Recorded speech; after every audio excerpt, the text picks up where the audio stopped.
మత్తయి సువార్త 5వ అధ్యాయము 14, 15, 16 వచనాల్ని చదువుకున్నాం.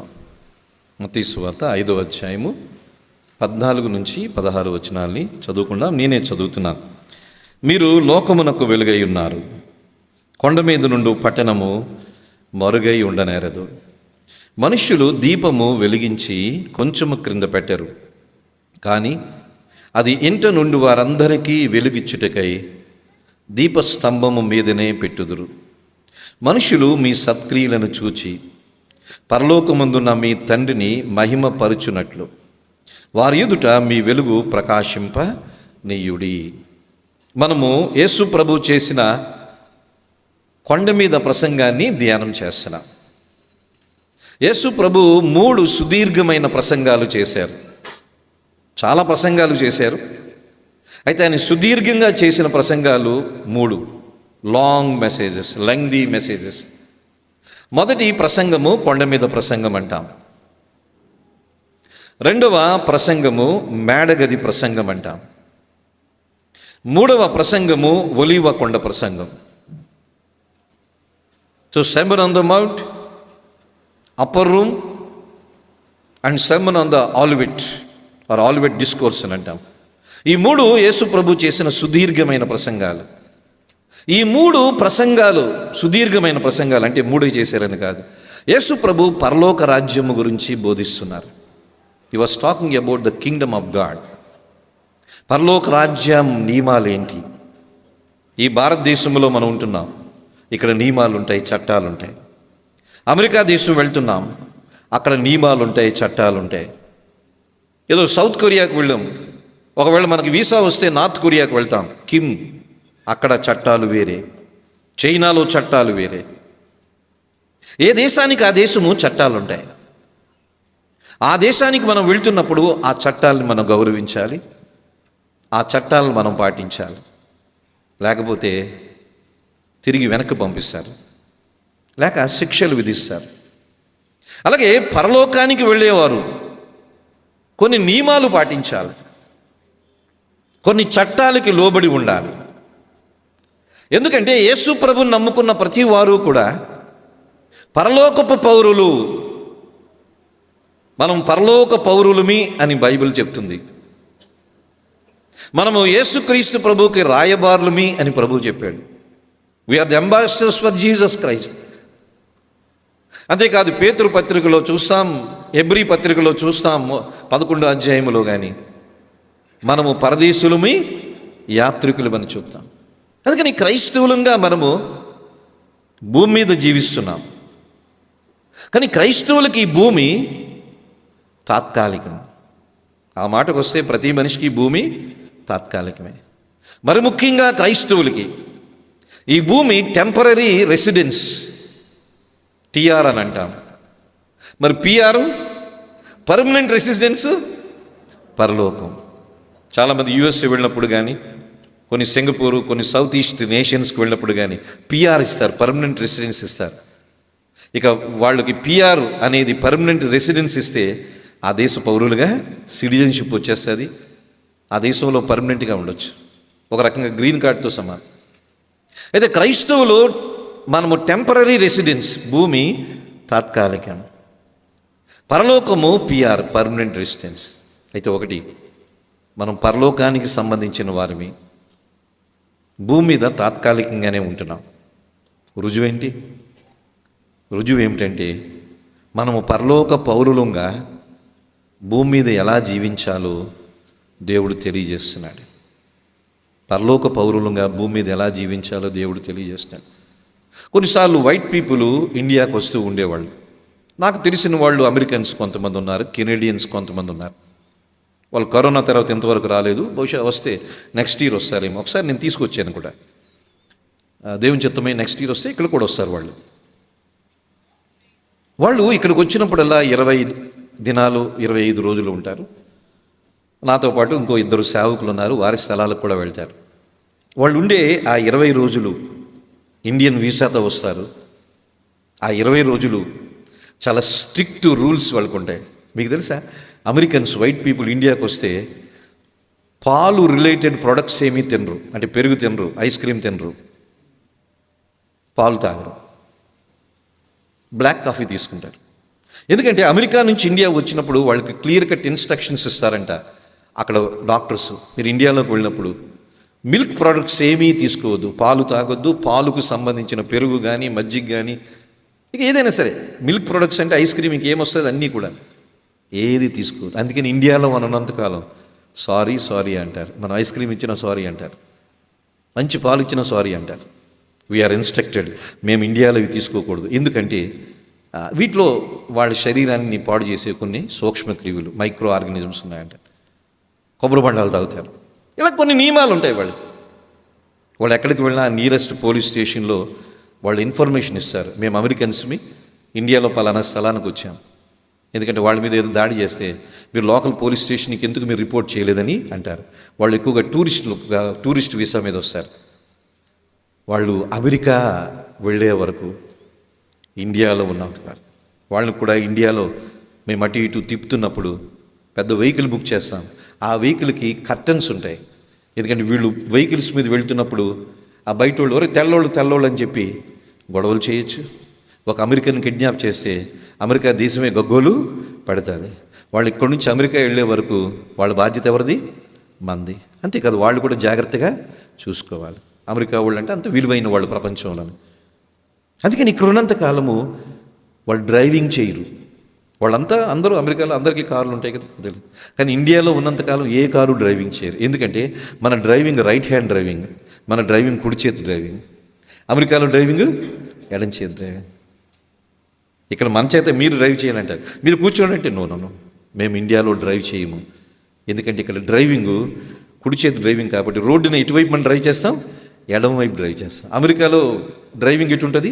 రోడ్డు కుడివైపు డ్రైవ్ చేస్తారు. అమెరికాలో కదా దుబాయ్ కంట్రీస్, భారతదేశం దాటితే డ్రైవింగ్ అంతా కుడివైపే.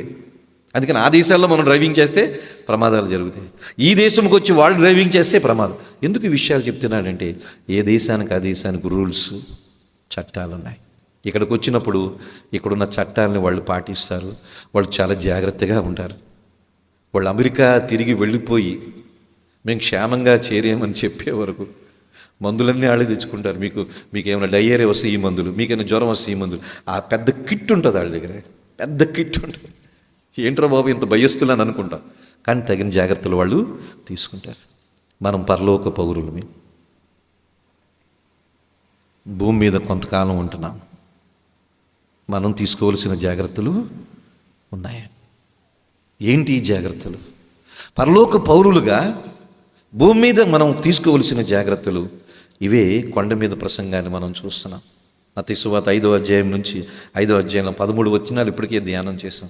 ఆత్మ విషయమైన దీనత్వం కలిగి ఉండాలని, ఆత్మీయ విషయాల్లో దుఃఖపడేవారిగా ఉండాలని, సాత్వికులుగా ఉండాలని, నీతి కొరకు ఆకలి దప్పులు కలిగి ఉండాలని, కనికరం గలవారిగా ఉండాలని, హృదయశుద్ధి కలిగి ఉన్నవారుగా ఉండాలని, సమాధానపరచువారిగా ఉండాలని, నీతి నిమిత్తము హింసించబడ్డానికి సిద్ధంగా ఉండాలి. ఆ ప్రభు నామాన్ని బట్టి కొన్ని నిందలు, అవమానాలు భరించడానికి సిద్ధపడాలని. అంతేకాదు ఈ లోకంలో మనము ఉప్పుగా ఉండాలని. అంతేకాదు ఈ లోకంలో వెలుగుగా ఉండాలి. ఒక అమెరికను ఇండియాలో ల్యాండ్ అయిన దగ్గర నుంచి, బాంబే నుంచి హైదరాబాద్, లేక ఢిల్లీ నుంచి హైదరాబాద్ నుంచి ఎవరో కార్ల మీద తీసుకొస్తాం, ల్యాండ్ అయింది, తిరిగి వెళ్ళే వరకు ఎన్ని జాగ్రత్తలు తీసుకుంటారా? ఎక్కడ టెంప్ట్ అవ్వరు. మీకు తెలుసో తెలీదు, ఎక్కడ టెంప్ట్ అవ్వరు. మా ఇంట్లో ఒక ఆయన అయితే 15 రోజులు ఉన్నాడు. అన్నీ చెక్ చేసుకునేవాడు. ఎంతో జాగ్రత్తగా ఆయన చూడవలసి వచ్చింది. ఆయనకైనా ఏ మోషన్స్ అయినా ఏమైనా సరే ఇక్కడ మందులు వేసుకోకూడదు. వాళ్ళు చదివిన జాగ్రత్తలు తీసుకుంటారు.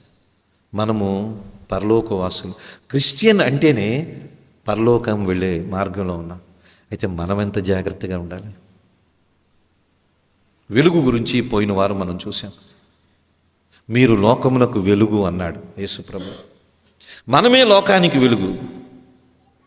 మనం వెలుగుగా ఉండకపోతే ఆయనకు వెలుగుగా ఉండేవాళ్ళు ఎవరు లేరు. మీ వెలుగుని ప్రకాశింపనీయుడు అన్నాడు. Let your light shine before the world, let your light shine before the people. మనుష్యుల ముందు మీ వెలుగుని ప్రకాశింపనీయుడి అన్నాడు. బైబిల్లో వారి వెలుగుని ప్రకాశించిన వారు నలుగురిని మనం ధ్యానం చేశాం. మోషే, ఆయన ముఖము ప్రకాశించెను. మోషే తన జీవితము ద్వారా వెలుగుని ప్రకాశించాడు. మోషే తన వెలుగుని ప్రకాశించడానికి గల కారణం ఏమిటంటే, మోషే దేవునితో సన్నిహిత సంబంధము కలిగి ఉన్నాడు. ఇంటిమెసీ విత్ గాడ్ అన్నాం. మోషే 40 రోజులు దేవునితో గడిపాడు. తర్వాత మరో 40 రోజులు దేవునితో గడిపాడు. మోషే దేవునితో సీనాయి కొండ మీద గడిపాడు. అందుకని దేవుని సన్నిధిలో గడపడం ద్వారా మోషే ముఖవచ్చస్సు పూర్తిగా మారిపోయింది. మోషే ముఖము ప్రకాశించెను. మోషే తన ప్రకాశాన్ని ఇజ్రాయేలు ప్రజలకు చూపించాడు. ప్రజలు చూడలేకపోతే మోషే తన ముఖానికి రుమాలు కింద ఆ క్లాత్ వేసుకున్నాడు. అందుకని మోషే ప్రకాశించడానికి గల కారణం ఏంటంటే, దేవునితో అతడు గడిపిన సమయము. మనం కూడా ఈ లోకంలో ప్రకాశించాలంటే దేవునితో సమయం గడపాలి. సైలెన్స్ అండ్ సాలిట్యూడ్ అన్నాం. దేవునితో నిశ్శబ్దంగా సమయాన్ని గడపాలి. దేవునితో ఒంటరిగా సమయాన్ని గడపాలి. దాన్నే ప్రార్థన అంటాం. దేవునితో నిశ్శబ్దంగా సమయం గడపాలి. దేవునితో ఒంటరిగా సమయాన్ని గడపాలి. సైలెన్స్ అండ్ సాలిట్యూడ్ ఉన్న దగ్గర మనము దేవుని సన్నిధిలో ఎక్కువ గడపగలము. అప్పుడు మనం కూడా లోకానికి వెలుగుని చూపించగలం. కానీ ప్రపంచంలో సైలెన్స్ ఎక్కడుంది? ఎక్కడ చూసినా సౌండ్లే. ప్రపంచంలో సాలిట్యూడ్ అంటాం. ఒంటరితనం ఎక్కడుంది? ఎక్కడికి వెళ్ళినా జనాలే. కానీ బైబిల్ గ్రంథంలో చూసిన, సంఘ చరిత్రలో చూసిన, ఈ లోకానికి ఎక్కువగా ప్రకాశించిన గొప్ప క్రైస్తవులు ఎవరంటే, సైలెన్స్, మౌనంగా ఉండిన వాళ్ళు, ఒంటరిగా దేవునితో వాళ్ళు గడిపిన సమయం. ప్రతి క్రిస్టియన్కి ఒంటరిగా దేవునితో గడిపే సమయం అవసరం. అంటే ఆ పర్సనల్ ప్రేయర్ ఉండాలి. ఉదయమే లేవడం, శబ్దాలు లేకుండా కానీ కొంతసేపు ప్రార్థన చేసుకోండి. బహుశా మీరందరూ చేస్తున్నారు నేను అనుకుంటా. ఇక ఏ మొబైల్స్తో సంబంధం లేకుండా, ఇక పిల్లలు లేచిపోయి అల్లరి చేయకుండా, ఏ శబ్దాలు రానప్పుడే, అందరూ ఇంకా వృద్ధులు ఎవరైతే మన ఇంట్లో ఉన్నారో అందరూ పడుకున్నప్పుడే, ఇంకా బయట రోడ్డు మీద శబ్దాలు లేవు, పక్షులు ఏమీ ఆ శబ్దాలు చేయకుండా కానీ కొంచెం ప్రపంచం నిశ్శబ్దంగా ఉన్నప్పుడే లేచి ప్రార్థన చేసుకోవాలి. సాలిట్యూడ్, దేవుని సన్నిధిలో గడిపేది. మనము లోకానికి వెలుగుగా ఉండడానికి ఇది చాలా మనం వెలుగుగా ఉండడానికి ఫోకస్ లైట్లతో మనం వెలిగించలేం. పెద్ద పెద్ద మందిరాలతో లోకాన్ని వెలిగించలేం. శబ్దాలు చేసి, మ్యూజిక్ పెట్టి, పెద్దగా పాటలు పాడి, మ్యూజిషియన్స్ని పెట్టి, సినిమా హీరోల్ని తీసుకుని వచ్చి లోకానికి యేసు ప్రభు వెలుగుని చూపించలేం. ఈ క్రైస్తవ్యం ఎంత అజ్ఞానంలో ఉందంటే, ఒక హీరోని తీసుకొని వస్తారు, ఒక హీరోయిన్ని తీసుకొని వస్తారు, ఒక సెలబ్రిటీని తీసుకొని వచ్చి ఒక మీటింగ్ పెడితే యేసు ప్రభుని ప్రజలు చూస్తారు. యేసు ప్రభుని చూడరు, వాళ్ళని చూడడానికి వస్తారు. People will never see Jesus through a heroine or hero. వాళ్ళు చూడడానికి వస్తారు. వాళ్ళు కూడా మీటింగులకు పిలిచినందుకు 1,00,000, 2,00,000 తినేసిపోతారు. ఇలాగా వ్యాపారం. ఒక హీరోయిన్ని తీసుకుని రావడం ద్వారా ప్రజలు యేసు ప్రభు దగ్గరికి వస్తారా? ఎప్పుడు రాదు. మనం లోకానికి వెలుగును చూపించడం ద్వారా ప్రజలు యేసు ప్రభు దగ్గరికి వస్తారు. వాళ్ళు వస్తే జనాలు వస్తారు. ఎందుకు వస్తారంటే వాళ్ళని చూడడానికి వస్తారు. అంతేగాని యేసు ప్రభుని తెలుసుకోవడానికి ఎవడు రాడు. ఇది అజ్ఞానం పరాకాష్ట. ఈ క్రైస్తవులకి ఎంత అజ్ఞానమో. బహుశా ఏ మతంలో ఇంత అజ్ఞానం ఉండదేమో, క్రైస్తవులకు ఉన్న అజ్ఞానం. ముస్లింలు ఎక్కడైనా ఒక హీరోయిన్ తీసుకుని వచ్చి మీటింగులు పెట్టారా? సిక్కులు ఎక్కడైనా హీరోయిన్ తీసుకుని వచ్చి సిక్కులు మీటింగులు పెట్టారా? ఎందుకు? ఈ క్రైస్తవులే చేస్తున్నారు. వీళ్ళు క్రైస్తవులు కాదు, వీళ్ళు నకిలీ వాళ్ళు, వీళ్ళకి బైబిల్ తెలియని క్రైస్తవులు. వీళ్ళే సినిమా హీరోయిన్లు తీసుకుని వచ్చి మీటింగులు పెడతారు. జనాలు సందోహం వస్తుంది, కానుకలు కలెక్ట్ చేస్తారు, జోబీలు నింపుకొని వెళ్ళిపోతారు. ఆ హీరో వల్ల నేను యేసు ప్రభుని తెలుసుకున్నాను ఒక్కడన్నాడా? ముస్లింలు చేయింది, సిక్కులు చేయింది, మిగతా మతస్థులు ఎవరు చేయింది. ఈ క్రైస్తవులు ఎందుకు చేస్తున్నారంటే భ్రష్టత్వం. ఇది అపాస్టసీ. లోకానికి యేసు ప్రభుని చూపించడానికి ఒకే ఒక మార్గం. ఏమిటంటే మనం వెలుగుని లోకానికి చూపించాలి. మనం వెలుగుతూ లోకానికి వెలుగుని చూపించాలి అంటే మనం దేవునితో గడిపే సమయం. రెండవది మనం చూసాం, యేసు ప్రభు ఆయన ముఖము సూర్యుని వలె ప్రకాశించెను. మత్తయి 17:3 చూశాను. ఆయన ముఖము సూర్యుని వలె ప్రకాశించెను, ఆయన వస్త్రములో దగదగ మెరిసెను అని మనం చూస్తాం. ఎందుకంటే యేసు ప్రభు 30 సంవత్సరాల వ్యక్తిగత జీవితము తండ్రిని సంతోషపరిచింది. 3.5 సంవత్సరాల సేవా జీవితము తండ్రిని సంతోషపరిచింది. మన వ్యక్తిగత జీవితము అలాగే మనం చేసే పని దేవుణ్ణి ఏం చేయాలి? సంతోషపెట్టాలి. ఒక స్టూడెంట్గా ఉంటే ఆ స్టూడెంట్ లైఫ్లో దేవునికి సంతోషంగా ఉండాలి. ఒక వ్యాపారం చేస్తూ ఉంటే దేవునికి ఆ వ్యాపారం ద్వారా సంతోషాన్ని తీసుకురావాలి. ఒక ఉద్యోగస్తుడిగా ఉంటే ఆ ఉద్యోగం ద్వారా దేవునికి సంతోషాన్ని తీసుకుని రావాలి.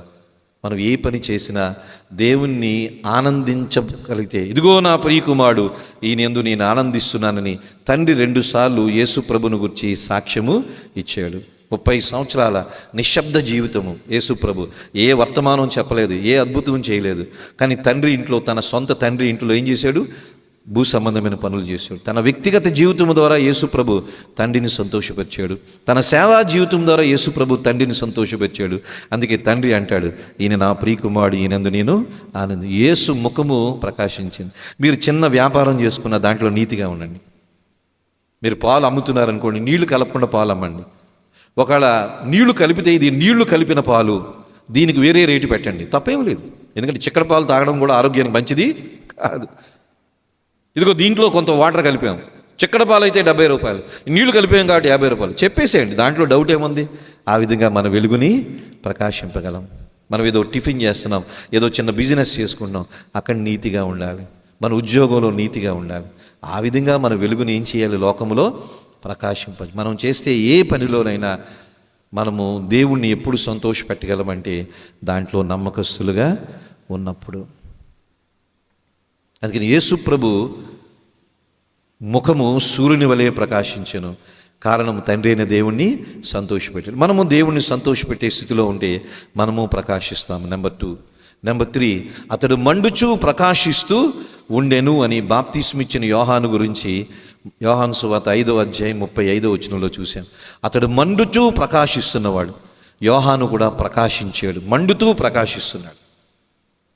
ఎందుకంటే యోహాన్ని ఆ రోజున ప్రశ్నించారు, నువ్వు ప్రవక్తవా అంటే కాదన్నాడు, నువ్వు ఏలియావా అంటే కాదన్నాడు, నువ్వు మెస్సియా క్రీస్తువా అంటే కాదన్నాడు. మరి నువ్వు ఎవరవయ్యా బాబు, మాకు పెద్ద కన్ఫ్యూజన్గా ఉంది, నువ్వెవరో మమ్మల్ని తెలుసుకోవడానికి మమ్మల్ని పంపించారంటే నేను ఒక శబ్దాన్నే అన్నాడు. నేను ఎవరిని? శబ్దాన్ని. I'm only a sound. శబ్దం వినబడుతుంది, కనబడదు. నేను వినిపించేవాడిని, యేసుని వినిపించేవాడిని, నేను కనబడను. ఆయన హెచ్చవలసి ఉంది, నేను తగ్గవలసి ఉంది. ఆయన పెండ్లి కుమారుడు, నేను ఆయన స్నేహితుడిని. ఆయన చెప్పులు వారిప్పుటకైనను నాకు అర్హత లేదు. శబ్దంగానే ఉన్నాడు, ఎక్కడ పాపులారిటీని కోరుకోలేదు. అందుకని అతడు మండుచూ ప్రకాశిస్తున్నాడు. ఆయన వెలుగులోనికి చాలామంది వచ్చారని మనం చూసాం. యోహాను వెలుగుని చూపించాడు. ఎందుకంటే యేసుని గణపరచడం ద్వారా, తను తాను తగ్గించుకోవడం ద్వారా. అనగా మూడవది ఏంటంటే మన వినయము, మన హ్యూమిలిటీ, మన హంబుల్నెస్, మన వినయము సాత్వికము ద్వారా మనం వెలుగును లోకానికి చూపించవచ్చు. మొట్టమొదటిది దేవునితో సన్నిహిత సంబంధం ద్వారా లోకానికి మనం ప్రభుని వెలుగుగా ఉండొచ్చు. రెండవది దేవుణ్ణి సంతోషపెట్టడం ద్వారా లోకానికి వెలుగుగా ఉండవచ్చు.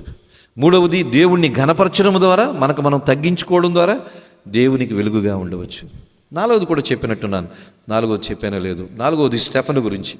మీరు అపోస్తుల కార్యం 7వ అధ్యాయంలో చూస్తే చెప్పలేదు, కానీ మీరు జ్ఞాపకం చేసుకోవచ్చు. స్టెఫను ముఖము ప్రకాశించెను. 7వ అధ్యాయం 15 చూస్తారు.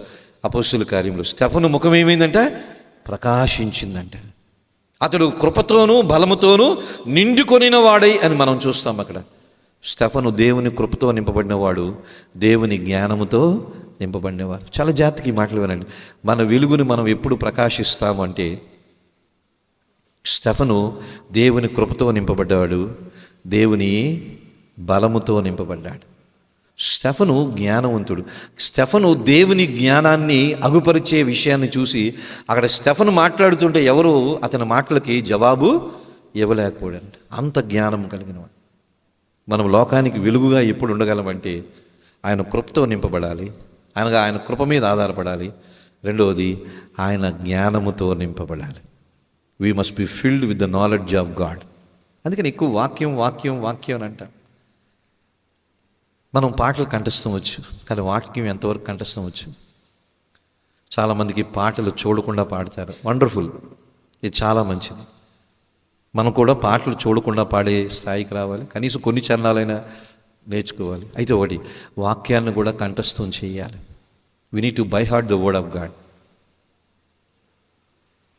వాక్యాన్ని కంఠస్థం చేయాలంటే వాక్యాన్ని గట్టిగా చదవాలి. మనసులో చదువుకుంటే రాదు. వాక్యాన్ని గట్టిగా చదవాలంటే ఎవరు లేనప్పుడే చదువుకోవాలి. అందరూ ఉన్నప్పుడు చదువుకుంటే డిస్టర్బెన్స్ అంటారు, ఏంటి ఈడేదో చేస్తున్నాడు అంటారు. వాక్యాన్ని కంఠస్థం చేయాలి. భక్సింగ్ గారి గురించి వాక్యంతో ఉన్న ఒక సంబంధం చెప్తాను, చాలా జాగ్రత్తగా వినండి. భక్సింగ్ గారిని అభిమానించే వాళ్ళు ఇక్కడ ఎంతమంది ఉన్నారో నాకు తెలియదు. నేను నెంబర్ 1. భక్సింగ్ గారిని అభిమానించే వాళ్ళు నెంబర్ 1. అయితే ఆయన గురించి ఎక్కువ చెప్పను నేను. ఆయన వచనం చెప్తే వాక్యం చెప్పేవాళ్ళంట, వాక్యం చెప్తే వచనం చెప్పేవాళ్ళంట. ఏం జ్ఞానం! వచనం చెప్తే ఏదో 2వ రాజుల గ్రంథం 3వ అధ్యాయం 10వ వచనం తక్కువమైన వాక్యం చెప్పేవాళ్ళండి. ఎక్కడైనా వాక్యం చెప్తే ఆ వచనం చెప్పేవాళ్ళు. అంటే వాక్యం ఆయన జీవితంలో భాగం. అంతగా బైబిల్ ఆయన చదివేవాళ్ళు. భక్సింగ్ గారి అభిమానులము అని చెప్పుకునేవాళ్ళు ఆయన లాంటి వాక్య జ్ఞానము కలిగి ఉండాలి. అంతేకాదు, జ్ఞానమే కలిగి లేదు, ఆయన వాక్యాన్ని ప్రకారంగా జీవించి. చాలామంది అభిమానులను చెప్పుకుంటారు, ఆయనకున్న ఏ లక్షణాలు వాళ్ళు ఉండవు. అందుకని ఆయన లోకానికి వెలుగుగా ఉన్నాడు కదా, భారతదేశానికి కానీ ప్రపంచానికి కానీ. ఆయన పరిచర్య ద్వారా, ఆయన ముఖ్యంగా ఆయన జీవితం ద్వారా యేసు ప్రభు వెలుగునైనా చూపించాడు. మనం కూడా వెలుగును చూపించవచ్చు. ఎప్పుడంటే స్టెఫను కృపతోనూ బలముతో లేక వాక్య జ్ఞానంతో నింపబడ్డాం. క్రైస్తవులుగా మనమందరం వాక్యంతో నింపబడాలి. కొలస్సీ 3:16 ప్రకారము వాక్యంతో నింపబడాలి. మీలో దేవుని వాక్యం సంపూర్ణంగా నివసింప నీయుడి అని ఉంటుంది. Let the word of God dwell in you అని ఉంటుంది. మనలో దేవుని వాక్యము నివసించాలి అనగా బైబిల్ బాగా చదవాలి. బైబిల్ బాగా చదవాలి. బైబిల్ వాక్యాలని కంఠస్థం చేయాలి. కంఠస్థం చేయడం అంటే ఖచ్చితంగా చిన్నపిల్లలం అయిపోవాలి, గట్టిగానే చదవాలి. ఏ వయసులో వాళ్ళనే చెప్పాలంటే వయసు పెరుగుతున్న కొలది మనకి జ్ఞాపక శక్తి ఏమైపోద్ది? తగ్గిపోద్ది. చిన్నప్పుడే మెమరీ పవర్ ఎక్కువ ఉంటుంది. ఒకళ్ళంటారు 7 సార్లు చదివితే అది జ్ఞాపకం ఉంటుందంటే ఏదైనా సరే. అందుకని కొన్ని వాక్యాలు కంఠస్థం చేయండి. క్రైస్తవులన్న మనం అందరం కొన్ని వాక్యాలు కంఠస్థం చేయాలి. అందుకని కృపతోనూ బలముతోనూ నిండుకొనిన వాడు ఆ 7వ అధ్యాయం 15వ వచనంలో స్టెఫను ముఖం ఏమైంది? ప్రకాశించెను అని మనం చూస్తాం. మనము ప్రకాశించాలి అంటే స్నేహితులారా, ఆయన కృప మీద ఆధారపడాలి, ఆయన వాక్యముతో నింపబడాలి. బైబిల్ బాగా చదవండి. ప్రతి క్రిస్టియన్ ఎవరంటే క్రైస్తవుడు నిత్య విద్యార్థి. మనం నిత్య విద్యార్థులు. దేనికి? వాక్యం. ఒక మాట చెప్తున్నాను ఇక్కడ, అర్థం చేసుకోండి. ప్రసంగాలు వినడం కన్నా వాక్యం చదవడం ముఖ్యమైనది. ప్రసంగాలు వినడం కన్నా వాక్యం చదవడం ముఖ్యమైనది. ఈరోజు నా సాతానుడు క్రైస్తవ సంఘాన్ని దేనితో లేక ఏ విషయంలో దాడి చేస్తున్నాడంటే, రకరకాల ప్రసంగాలు మన మీదకి పంపిస్తున్నాడు సాతానుడు. యూట్యూబ్ల ద్వారా ప్రసంగాలు వస్తున్నాయి, సోషల్ మీడియా ద్వారా రకరకాల ట్విట్టర్లో కానీ వాట్సాప్లో కానీ ఇంకా రకరకాల సోషల్ మీడియా ద్వారా షార్ట్ మెసేజెస్, 1 minute మెసేజెస్, ఇక రకరకాల ప్రసంగాలు వస్తున్నాయి. ప్రసంగాలు మనం వింటున్నాం. మనం ఏమనుకుంటున్నామంటే నాకు వాక్యం బాగా తెలుసు అనుకుంటున్నాం. పప్పులో కాలిసినట్టే. ప్రసంగాలు వింటే వాక్యం ఏమీ రాదు, బైబిల్ చదివితేనే వాక్యం వస్తుంది. ప్రసంగాలు వింటే వాక్యం ఏమీ రాదు. బైబిల్ చదవాలి, బైబిల్ చదవాలి, బైబిల్ చదవాలి. చివరికి ప్రతి ఆదివారం మనం వచ్చి ఇక్కడ వాక్యం విన్నా, నేను ఒక సిస్టమేటిక్గా వాక్యాన్ని బోధిస్తున్నా. మీరు వ్యక్తిగతంగా వాక్యం చదవకపోతే వాక్యం మన జీవితంలో నివసించదు. అందుకని వాక్యం చదవాలి. స్నేహితులారా, స్టెఫను ప్రకాశించడానికి కారణం ఏంటంటే దేవుని వాక్య జ్ఞానంతో నింపబడ్డాడు.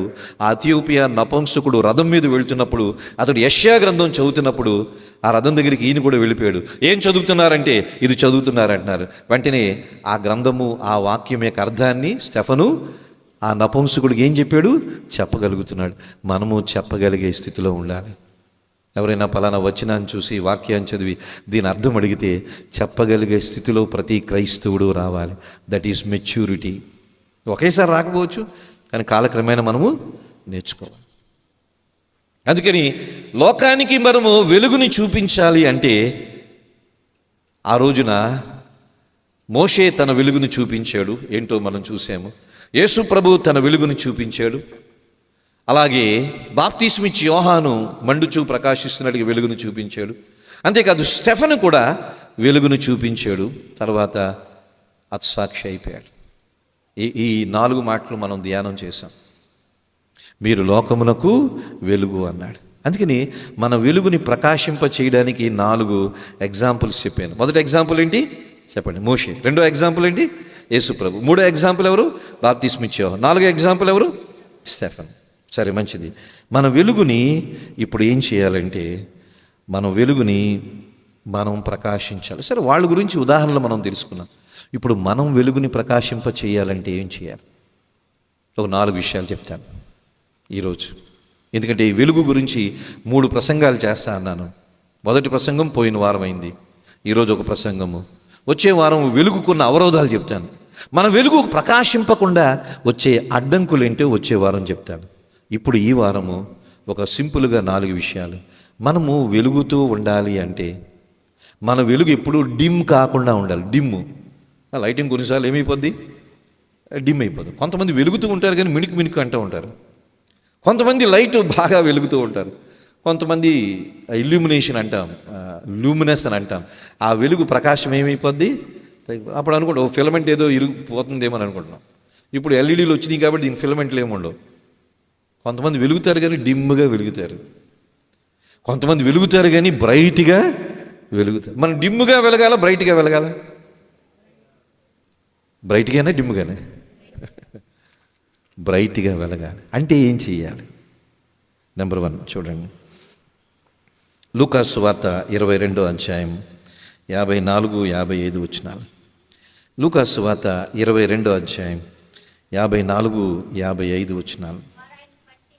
22, 54, 50 చదవండి అమ్మా. వారు ఆయనను పట్టి ఈడ్చుకొని పోయి ప్రధాన యాజకుని ఇంటిలోనికి తీసుకుని పోయిరి. పేతురు దూరముగా వారి వెనుక వచ్చుచుండెను. అంతటా కొందరు నడుముంగిట మంట వేసి చుట్టూ కూర్చుండినప్పుడు పేతురును వారి మధ్యన కూర్చుండెను. పేతురు ఎక్కడున్నాడు? తప్పించుకుంటున్నాడు. యేసు ప్రభుని అప్పుడే పట్టుకున్నారు, పట్టుకొని బంధించారు. అమ్మో నన్ను కూడా పట్టుకుంటారేమోనని పేతురు ఏం చేసుకున్నాడు? తప్పించుకున్నాడు. పేతురు ఉండవలసిన స్థలములో లేడు, అంటే ప్రభువుతో లేడు. ఉండకూడని స్థలములో ఉన్నాడు, శత్రువులతో ఉన్నాడు కదా. వాళ్ళందరూ ఎవరు? శత్రువులు. ఆ శత్రువులతో ఉన్నాడు. మనం ఉండవలసిన స్థలములో ఉండాలి, ఉండకూడని స్థలములో మనము ఉండకూడదు. పేతురు యేసు ప్రభుని పట్టుకొని బంధించిన వారితో కూర్చున్నాడు. అందుకని దుష్టుల ఆలోచన చొప్పున నడువక, పాపుల మార్గమున నిలువక, అపహాస్యకులు కూర్చుండు చోట కూర్చుండదు. పేతురు జీవితంలో ఈ 3 చూస్తాం. నడిచాడు, నిలిచాడు, కూర్చున్నాడు. నడిచాడు, నిలిచాడు, కూర్చున్నాడు. ఎవరితో? యేసు ప్రభువుకి విరోధులతో నడిచాడు, యేసు ప్రభు విరోధులతో నిలిచాడు, యేసు ప్రభు విరోధులతో కూర్చున్నాడు. వెలుగును చూపించగలుగుతున్నాడా? చూపించడు. మన వెలుగుని ప్రకాశింప చేయాలంటే యేసు ప్రభుతో ఉండాలి. ఆయన శత్రువులతో మనము ఉండకూడదు. ఇప్పుడు మనకి ఆయనకి శత్రువులు ఎవరు? ఆయనకి శత్రువులు ఎవరు? ప్రభువుకి శత్రువులు అంటే మనుషులతో సహవాసం చేయకూడదా? అన్యజనులు మన ఫ్రెండ్షిప్గా ఉండకూడదా అంటే కాదు. లోకముతో మనము సహవాసం, లోకములో ఉన్న శరీరాశ, నేత్రాశ, జీవపడము. మన ఫెలోషిప్ ఎవరితోనో మనం జాగ్రత్తగా చూసుకోవాలి. మన ఫ్రెండ్షిప్ కూడా ఎవరితోనో జాగ్రత్తగా చూసుకోవాలి. సామెతల గ్రంథంలో వచనాలు మర్చిపోయిన కానీ అంటాడు, అప్పులు ఉన్న వాళ్ళతో స్నేహం చేయొద్దని ఉందా బైబిల్లో? ఉంది. ఎక్కువ అప్పులు ఉన్న వాళ్ళతో స్నేహం చేయొద్దను. రెండవది, కోపిష్టితో స్నేహం చేయొద్దను ఉందా లేదా? ఉందా లేదా? వీళ్ళిద్దరితో స్నేహం చేయకండి. ఎక్కువ అప్పులు ఉన్న వాళ్ళతో స్నేహము చేయొద్దని అన్నాడు. అప్పు అనే మాట వచ్చింది కాబట్టి ఆ మాట నాకు చాలా ఇష్టమైంది. ఎందుకంటే అప్పుల గురించి మాట్లాడడం చాలా ముఖ్యమైనది. అయితే నాకైతే అప్పులు లేవు. ప్రపంచంలో నేను ఎవరికి ₹1 ఇవ్వాల్సిన పని లేదు. నా అప్పు జీరో. అంటే అలాగని నేనేదో కోటీశ్వరుని అనడం లేదు, కానీ కొంచెం జాగ్రత్తగా ఉంటాను. సరే, అప్పులు ఉండడం తప్పని నేనేమి అనడం లేదు. కొన్నిసార్లు ఇల్లు కట్టుకోవడానికి బ్యాంకులో లోన్ తీసుకుంటాం, తప్పేమీ కాదు. కొన్నిసార్లు బ్యాంకు వాళ్ళు ఇష్టం, మన దగ్గర డబ్బులు ఉన్నా సరే పూర్తిగా డబ్బులు పెట్టి ఏ వస్తువుని ఈ రోజుల్లో కొనకూడదు. ఎందుకంటే ఐటీ రైట్స్ చేస్తాయి. కొంత లోన్ పెట్టుకుంటాం, తప్పేమీ కాదు. అయితే ఒకటి, అప్పులు ఎందుకు చేయాలో చెప్తున్నాను. ఆరోగ్యం కొరకు చేయండి. లగ్జరీ కొరకు అప్పులు చేయొద్దు. లగ్జరీ కొరకు, భోగం కొరకు అప్పులు ఇప్పుడు చేయొద్దు. వాళ్ళకి ఇల్లు ఉంది, నాకు ఇల్లు కావాలి. సరే, స్తోమత ఉంటే మనం కట్టుకోవచ్చు. వాళ్ళకి బండి ఉంది, నేను బండి కోవాలి. స్తోమత ఉంటే కొనుక్కోవచ్చు. వాళ్ళకి కారు ఉంది, నేను కారు కొనుక్కోవాలి. స్తోమత ఉంటే కారు ఏంటి, 10 కార్లను కొనుక్కోవచ్చు. అవసరతల కొరకు డబ్బులు అవసరం, తీసుకుంటాం, మళ్ళీ ఇచ్చేస్తాం. కానీ భోగం కొరకు ఎప్పుడు అప్పు చేయకు. భోగము కొరకు ఎప్పుడు అప్పు చేయొద్దు. ఇది చాలా ప్రమాదం. అందుకని లోకంలో మనం చూస్తే అప్పు అనే మాట వచ్చింది కాబట్టి నేను చెప్తున్నాను. లోకంలో మనము వెలుగుని ప్రకాశింప చేయాలి అంటే ఎవరితో స్నేహం చేస్తున్నాము, ఎవరితో సహవాసం ఉంటున్నామో అది చాలా ముఖ్యం. ఆ రోజున వెలుగుగా ఉండవలసిన పేతురు చీకట్లో ఉంటున్నాడు. యేసు ప్రభు శత్రువులతో కలిసిపోయాడు. అతడు నడిచాడు, నిలబడ్డాడు, కూర్చుండిపోయాడు. అతడు వెలుగుగా ఉండవలసిన సమయంలో తన వెలుగుని చూపించలేకపోయాడు. అందుకని స్నేహితులారా, అర్థం చేసుకోండి, మనం చేసే సహవాసం చాలా ముఖ్యమైనది. ముఖ్యంగా క్రైస్తవులుగా, అంటే అన్యజనులు నేను తిరస్కరించమండం లేదు, హిందూ ఫ్రెండ్స్ ఉండకూడదని అనడం లేదు. No, we must love them. Hindu friends మనకు ఉండాలి. ఎంతవరకు ఉండాలి అంతవరకు ఉండాలి. అంతవరకు ఉండాలి. అలాగే క్రైస్తవులతో సహవాసం ఉంటాం, మంచిది. కానీ కొంతమంది క్రైస్తవులతో ఎంతవరకు ఉండాలి అంతవరకు ఉండాలి. ఎందుకంటే కొంతమంది వాక్య సత్యం ఎరగిన వాళ్ళు ఉండాలి. మనం ఎంత చెప్పినా వాళ్ళు వినేవాళ్ళు ఉండాలి. ఆచారబద్ధమైన క్రైస్తవత్వంలో చాలామంది ఉంటారు. వాళ్ళతో స్నేహం విషయంలో జాగ్రత్తగా ఉండాలి. అన్య ప్రజలతో స్నేహం చేస్తాం, తప్పేమీ కాదు. కానీ ఎంతవరకు ఉండాలో హద్దుల్లోనే మనము ఉండాలి. ఇది చాలా ముఖ్యమైనది. పేతురు యేసు ప్రభు శత్రువులతో కలిసిపోయాడు. అదే పేతురు యేసు ప్రభు దగ్గర కూర్చుంటుంటే, వెలుగైన యేసు ప్రభుతో పేతురు సహవాసం చేస్తుంటే వెలుగుని చూపించాం. అందుకని మన వెలుగుని కనపరచాలంటే number 1, have fellowship with God. Stay near to Christ, don't go away from Christ. క్రీస్తుకి సన్నిహితంగా ఉండాలి. అప్పుడే మన వెలుగును ప్రకాశింపజేస్తాం.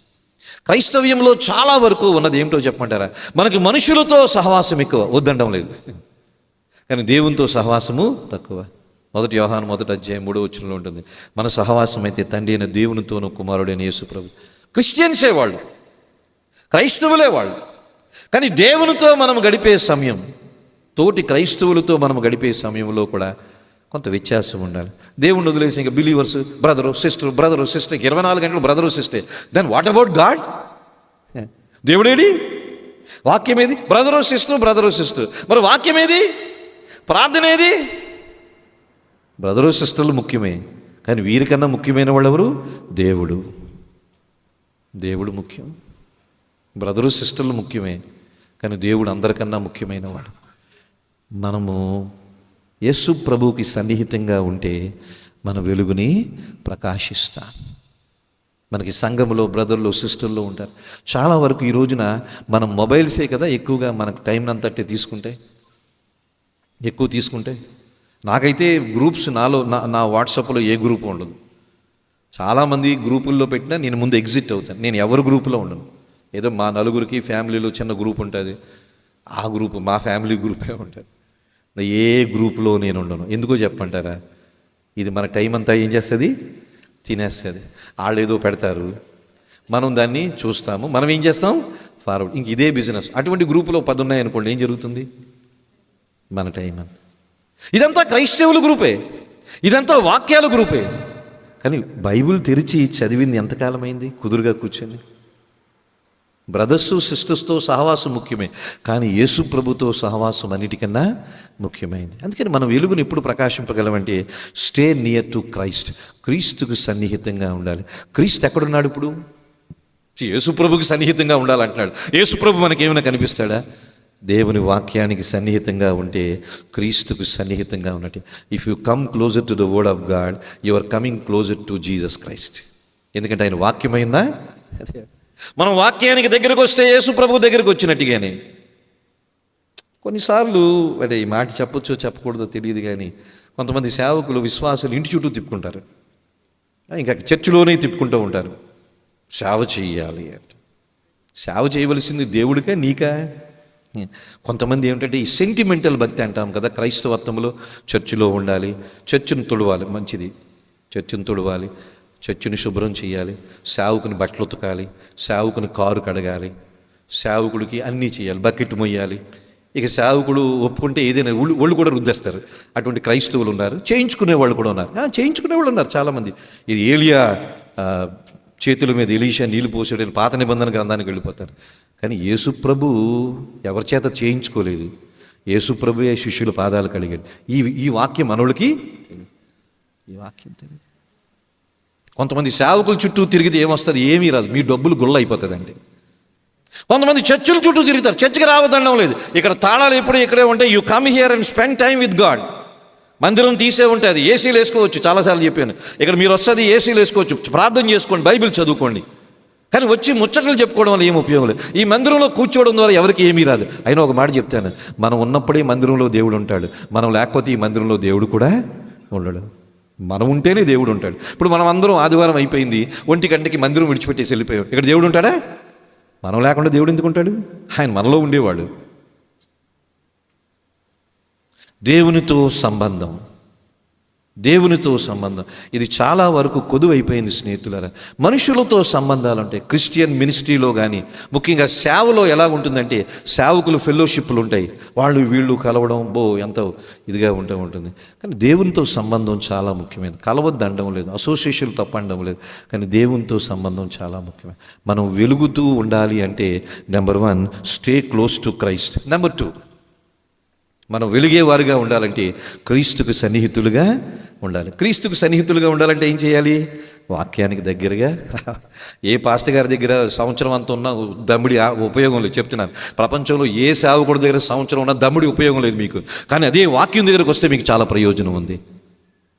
వాడుకునే సేవకులు ఉన్నారు, జాగ్రత్త. వాక్యం దగ్గరికి రండి. సేవకుని చుట్టూ, అయ్యగారుల చుట్టూ, అమ్మగారుల చుట్టూ తిరగడం వల్ల ఏమీ రాదు, మిమ్మల్ని వాడుకొని వదిలేస్తారు. కానీ దేవుని చుట్టూ తిరిగితే చాలా ప్రయోజనం ఉంది. రెండవది, మనం వెలుగుతూ ప్రకాశించాలంటే పరిశుద్ధులతో సహవాసం చేయాలి. నెంబర్ 1 ఎవరితో ఉండాలి? క్రీస్తుకు దగ్గరగా ఉండాలి. నెంబర్ 2 ఏంటంటే పరిశుద్ధులతో సహవాసము చేయాలి. ఒక భక్తుడు అంటాడు, జాన్ వెస్లీ, 17వ శతాబ్దంలో ఉన్న దైవజనుడు అంటాడు, a Christian is not a solo Christian అంటాడు. ఒక క్రైస్తవ విశ్వాసి సోలో కాదు, ఒంటరివాడు. ఏ క్రైస్తవుడు ఒంటరివాడు కాదు. ఇంకో మాట ఉంటుంది, a Christian is not an island అంటాడు. ఏ క్రైస్తవ విశ్వాసి ఒక ద్వీపము కాదు. ద్వీపం అంటే అర్థం ఏంటి? ఆ ద్వీపం అక్కడే ఉంటుంది, నేల చుట్టూ ఏముంటాయి? నీళ్లు. ద్వీపంలోకి వెళ్ళిపోతే ఇంక మనుషులతో సంబంధం లేదు. ఏ క్రైస్తవుడు సోలో కాదు, ఒంటరివాడు కాదు. ఏ క్రైస్తవుడు ఒక ద్వీపం కాదు. ఒక క్రైస్తవ విశ్వాసిగా పరిశుద్ధులతో సహవాసము అవసరము. అయితే ముందు ప్రభుతో, తర్వాత పరిశుద్ధులతో సహవాసం అవసరం. ఈ మాట చదువుతున్నాను ఇంగ్లీష్లో, మీరు జాగ్రత్త వినండి. ఏ lonely Saint is a meet in the mouth of Satan. ఒంటరిగా ఉండే విశ్వాసి సాతాని నోట్లోకి వెళ్ళే మాంసం ముక్క లాంటి వాడంటే. ఇది నేను చెప్పింది కాదు, జాన్ వెస్లీ గారు 17వ శతాబ్దంలో ఇప్పుడు ఒంటరిగా ఉండే విశ్వాసి సాతానుడు మృంగి వేసే మాంసం ముక్కలాంటోడంటే. అందుకని క్రైస్తవులకి ఏముండాలి? ఫెలోషిప్ ఉండాలి. మళ్ళీ ఫెలోషిప్ అంటే అందరితో కలిసిపోవడం అని కాదు. ఫెలోషిప్ అంటే అర్థం ఏంటంటే సత్యం ఉన్నవారితోనే ఫెలోషిప్ ఉండాలి. I cannot mingle with everybody. ఈ కొంతమంది క్రైస్తవులు అంటే అన్నింటిలో దూరిపోతూ ఉంటారు. అంటే ప్రేమించడం తప్పు కాదు, సహవాసం చేసేటప్పుడు కూడా సెలెక్టివ్గానే ఉండాలి, లేకపోతే మనం డైల్యూట్ అయిపోయే అవకాశం ఉంటుంది. ఒక విశ్వాసి సహవాసములో ఉండాలి. మన సహవాసము కూడా సరైన వారితోనే సహవాసములో ఉండాలి. లేకపోతే ఏం జరుగుతుందంటే వ్యత్యాసం వస్తుంది, మన సత్యము కొంత నీరు గారిపోయే అవకాశము ఉంటుంది. లేకపోతే వాళ్ళ బోధలేవో మనలోకి వస్తాయి, ఏదో ఆ దుర్బోధలన్నీ వస్తూ ఉంటాయి. ఎందుకంటే సహవాసపు దోషం, వారు వీరు వీరు వారు అయ్యే ప్రమాదం ఉంటుంది. అందుకని నేను ప్రకాశింపాలంటే stay close to Jesus Christ, Yesu ప్రభువుకు సన్నిహితంగా ఉండాలి. అలాగే నేను ప్రకాశించాలంటే పరిశుద్ధులకి సన్నిహితంగా ఉండాలి. ఏ క్రైస్తవ విశ్వాసి సోలో కాదు. సోలో విశ్వాసి సాతాని నోట్లో మాంసపు ముద్దలాంటి వాడు. మనం సహవాసంలో ఉండాలి. ఫెలోషిప్ చాలా ఇంపార్టెంట్. సహవాసం దేనికంటే మన గురించి ప్రార్థన చేసేవాళ్ళు కూడా ఉంటారు. కొన్ని సందర్భాల్లో బాధ అనిపిస్తూ ఉంటుంది. శుక్రవారం చాలామంది రారు, కానీ వాళ్ళ గురించి ఇక్కడ ప్రార్థన చేస్తున్నారు. చాలా విచిత్రం. వాళ్ళు బలహీనంగా ఉన్నారని సంఘం ప్రార్థన చేస్తుంది, కానీ వాళ్ళు చర్చికి రారు. What a sad situation it is. ఎంత బాధాకరం అది. వాళ్ళ గురించి చర్చ్ అంతా ప్రార్థన చేస్తుంది, వాళ్ళు మాత్రం చర్చికి రారు, ఇంట్లో ఉంటారు. చాలా బాధ. It's not right. ఏదో మంచం మీద ఉండి లేవలేని పరిస్థితిలో ఉంటే రావద్దు, కానీ ప్రేయర్ రిక్వెస్ట్లు వస్తాయి, వాళ్ళు మాత్రం చర్చికి రారు. అంటే సంఘాన్ని వాడుకుందామా? సంఘాన్ని వాడేసుకుందామా? అది మంచిది కాదు. సహవాసం చాలా ముఖ్యమైంది. ఇక్కడ అన్నీ పంచుకుంటాం. ఒకరి బాధలు ఒకళ్ళు పంచుకుంటాం, ఒకరి ఘనతను ఇంకోళ్ళు పంచుకుంటాం, ఒకరి ప్రేమను ఇంకోళ్ళు పంచుకుంటాం, ఒకరి సంతోషాన్ని ఇంకొకళ్ళు పంచుకుంటాం. సహవాసం అంటే షేరింగ్, ఫెలోషిప్ అంటే ఇచ్చిపుచ్చుకోవడం. అందుకని అవకాశం ఉన్నప్పుడు, కొన్ని సందర్భాల్లో అవకాశం ఉండదు, ఉద్యోగ బాధ్యతల వల్ల అవకాశం ఉండదు, బలహీన పడిపోయి మంచం మీద పడే ఉంటుంది, అవకాశం ఉండదు. కానీ న్యాయబద్ధమైన కారణాలు ఉన్నప్పుడు, లీగల్ రీజన్స్ ఉన్నప్పుడు, న్యాయబద్ధమైన కారణాలు ఉన్నప్పుడు తప్పనిసరిగా సహవాసానికి రావాలి. సంఘం ప్రార్థన చేసేది, ఒకరు షేర్ చేసుకుంటారు, ఒకరు కష్ట సుఖాల్లో ఒకరు పాలుభాగస్తులయ్యే అవకాశం ఉంటుంది. పరిశుద్ధుల సహవాసము మనము వెలిగించబడ్డానికి ప్రయోజనకరంగా ఉంటుంది. మూడవది మనం చూసినట్లయితే సత్క్రియలు మనల్ని వెలిగించడానికి ప్రయోజనకరంగా ఉంటుంది. ప్రాక్టీస్ గుడ్ వర్క్స్ అని అంటాం. సత్క్రియలు చేయాలి. మనము తీతుకు రాసిన పత్రికలో చూస్తే సత్క్రియలు చేయడం ద్వారా మనము వెలుగుని ప్రకాశింప చేయగలం. చూడండి, తీతుకు రాసిన పత్రిక 2వ అధ్యాయం 14 వచనము. ఆయన సమస్తమైన దుర్నీతి నుండి మనల్ని విమోచించి సత్క్రియలందు ఆసక్తి గల ప్రజలను తన కోసరము పవిత్రపరచుకుని తన సొత్తుగా చేసుకున్నటకు తను తానే మన కొరకు అర్పించుకొనెను. సత్క్రియలు చేయటి యందు ఆసక్తి, ప్రాక్టీసింగ్ గుడ్ వర్క్స్ అని అంట. ఒక క్రైస్తవ విశ్వాసం ఎప్పుడు సత్క్రియలే చేయాలి. మనం చేస్తాం. ఇక్కడికి వస్తున్న ప్రతి ఒక్కరూ మంచి కార్యాలు చేసేవాళ్ళు. సత్క్రియలు చేయడం ద్వారా వెలుగుగా లోకంలో ఉంటాం. అయితే సత్క్రియలు చేయడంలో కూడా ఒక మాటను మనం అర్థం చేసుకోవాలి. క్రైస్తవులకే కాదు, క్రైస్తవేతరులు కూడా కష్టాల్లో ఉంటే వారు ఎదుట సత్క్రియలు చేయాలి, మంచి కార్యాలు చేయాలి. వాళ్ళు ఎవరైనా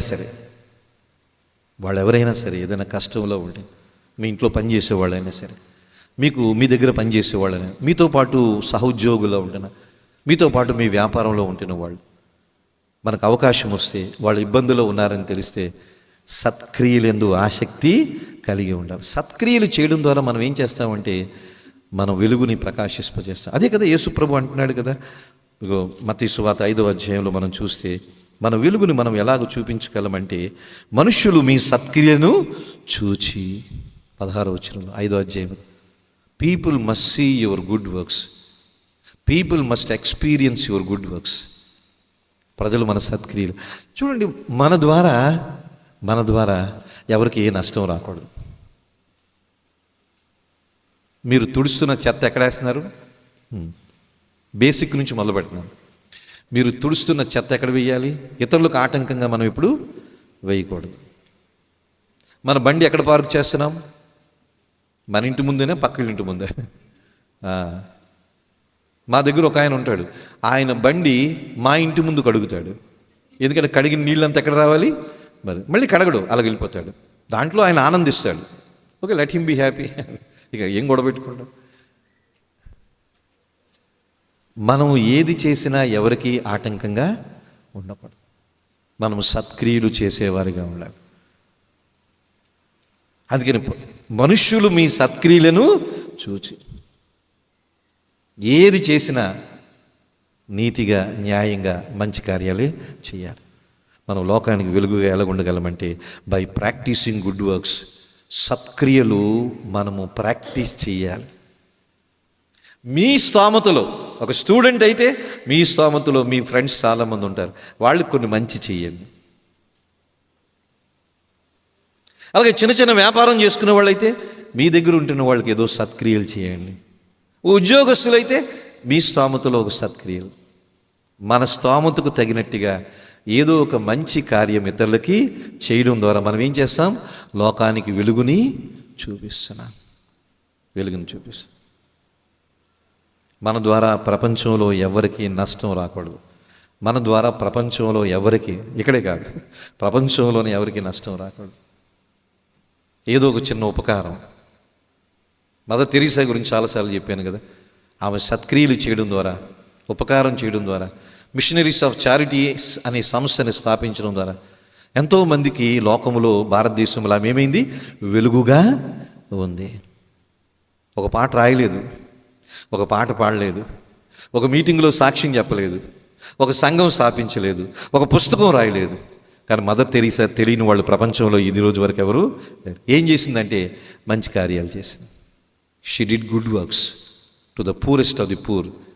పేదవాళ్ళకి చేసింది. ఆమె చేసింది కొన్ని చెప్తే అసహ్యం వేస్తుంది. చిన్నపిల్లలకు మిక్కు చీముడు ఉంటే తీసేసేది. చేయగలం. మన పిల్లలు కాదు, వేరే పిల్లలు, ఎవరో పిల్లలకి ముక్కు చీముడు ఉంటే తీసేసేది. చాలా కష్టం. ఆ లెప్రసీ పేషెంట్స్కి చీము, రక్తం కారుతూ ఉంటుంది. దగ్గరికి వెళ్ళిపోయి కూర్చొని ఆ కాటన్ తీసుకొని డ్రెస్సింగ్ చేసేది, శుభ్రం చేసేది. ఈ మురికిగా ఉన్న వాళ్ళందరినీ మిషనరీ చారిటీస్ తీసుకెళ్ళి స్నానం చేయించేదండి, హెయిర్ కటింగ్ చేయించేదండి పిచ్చోళ్ళకి. ఆమె యవనస్తులుగా ఉన్నప్పుడు అవన్నీ చేసింది. తర్వాత సంస్థ ద్వారా ఆవిడ చేయించింది. పర్సనల్గా మనం వెళ్ళి మనం చేయడము అంత సులువేమీ కాదు, చాలా కష్టం. సరే, ఆ పనులు చేయడానికి మనం ఇబ్బంది పడవచ్చు, కానీ చేయగలిసిన సత్క్రియలు చాలా ఉన్నాయి. ₹1 ఇవ్వచ్చు, ఒక ₹5 ఇవ్వచ్చు, ₹10 ఎవరికైనా ఇవ్వచ్చు, వాళ్ళు అర్హులు. అంటే మన వెలుగుని ఎప్పుడు ప్రకాశింప చేయగలమంటే సత్క్రియలు చేద్దాం. పిసురు కొట్టే వాళ్ళకి ఎవరు ఉండదు దయచేసి. క్రైస్తవులు ఎవరంటే పీపుల్ ఆఫ్ చారిటీ అంట. క్రైస్తవులు దాన ధర్మాలు చేసేవాళ్ళు, క్రైస్తవులు ఇచ్చేవాళ్ళే, బిగించేవాళ్ళు కాదు. బిగిస్తే రేపొద్దున మీకు ఇవ్వడానికి బయట వాళ్ళు కూడా బిగిస్తారు. మీ చేతులు ఫ్రీగా ఉంటే రేపొద్దున మీకు సహాయం ఇవ్వడానికి ఇతరుల చేతులు కూడా ఫ్రీగానే ఉంటాయి. మన వెలుగుని సత్క్రియలు చేయడం ద్వారా చేయొచ్చు. 3 విషయాలు చెప్పాను. మన వెలుగుని ప్రకాశింప చేయాలంటే క్రీస్తుతో సన్నిహిత సంబంధం ఉండాలి. రెండోది, మన వెలుగుని ప్రకాశింప చేయాలంటే పరిశుద్ధులతో సహవాసం ఉండాలి. కమ్ టు చర్చ్ మిస్ అవ్వకండి, సంఘాన్ని మిస్ అవ్వకండి. ఊర్లో ఉంటే చర్చికి రండి, బెడ్ మీద ఉంటే రావద్దు. ఇఫ్ యూఆర్ బెడ్డెన్, బలహీనత ఉంది, రావద్దు, వచ్చినా వెళ్ళిపోమని చెప్తాను. కానీ ఊర్లో ఉండి అనవసరంగా చర్చిలు మానద్దు.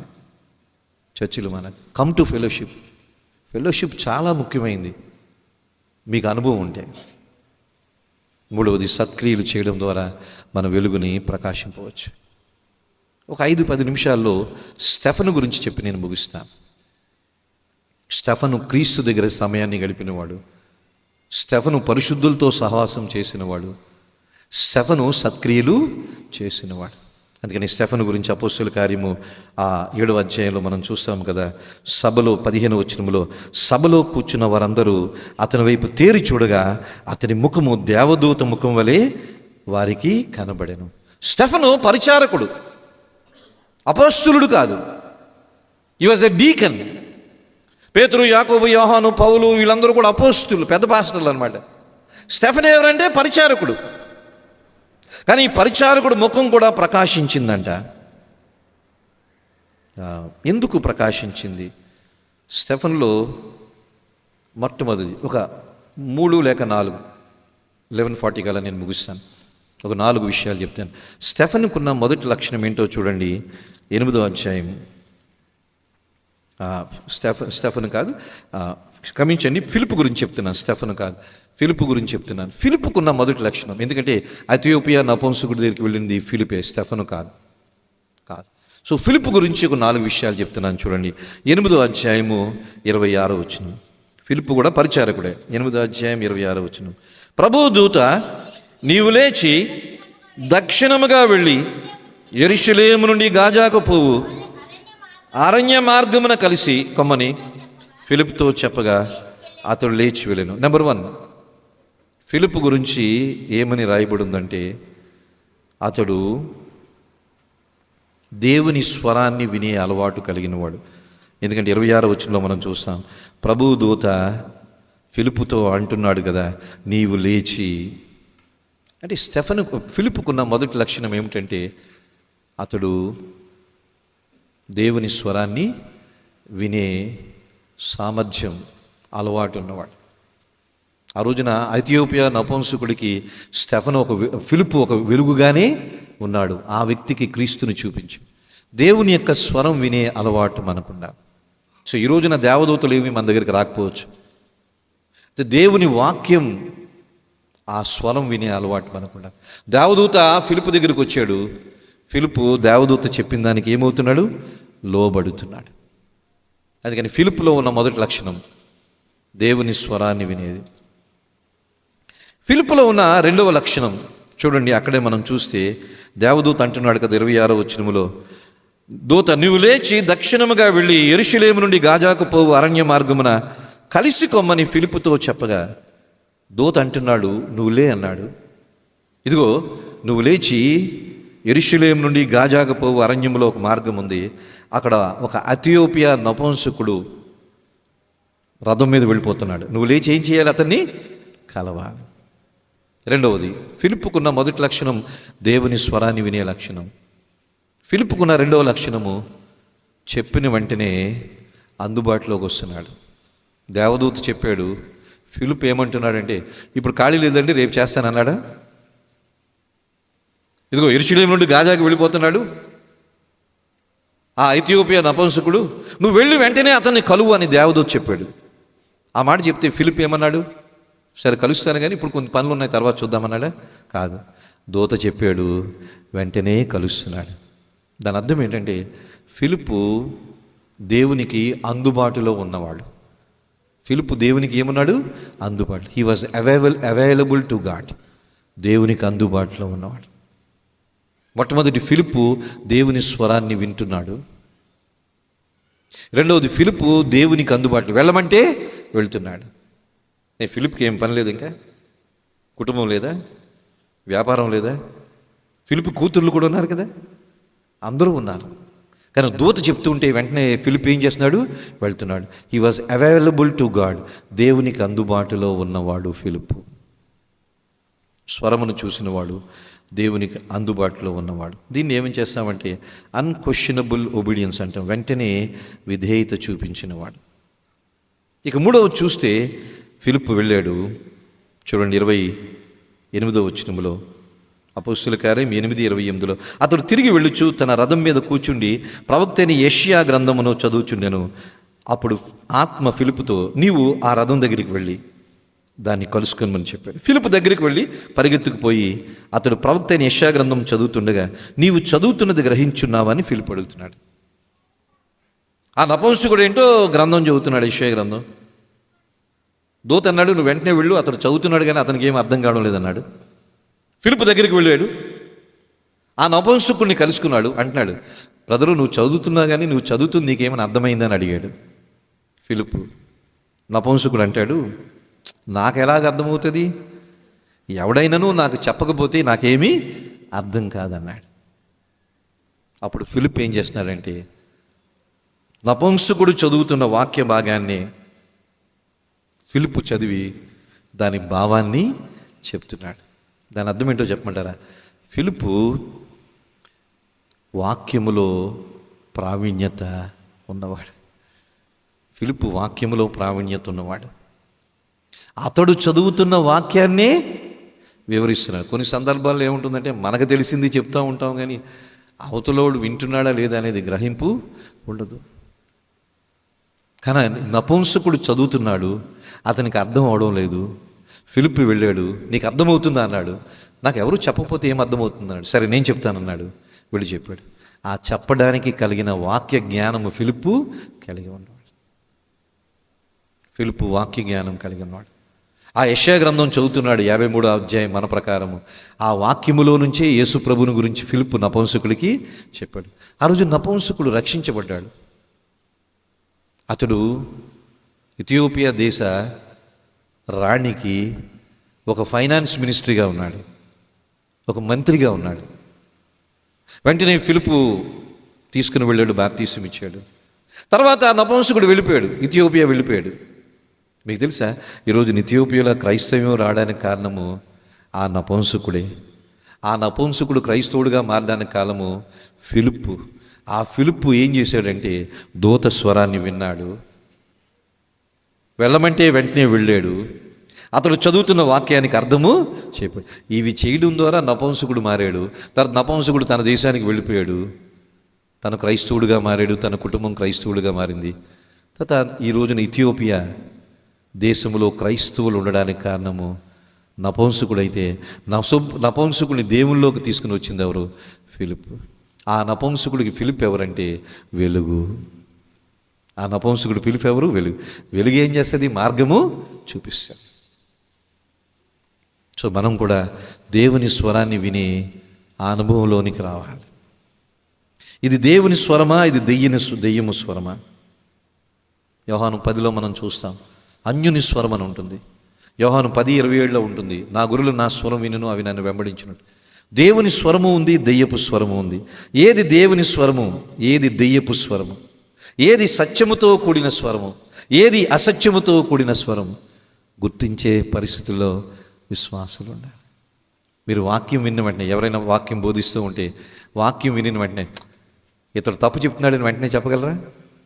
చెప్పాలి. వాక్యం విన్న వెంటనే ఈయన కరెక్ట్గా చెప్తున్నాడని చెప్పగలరా? చెప్పాలి.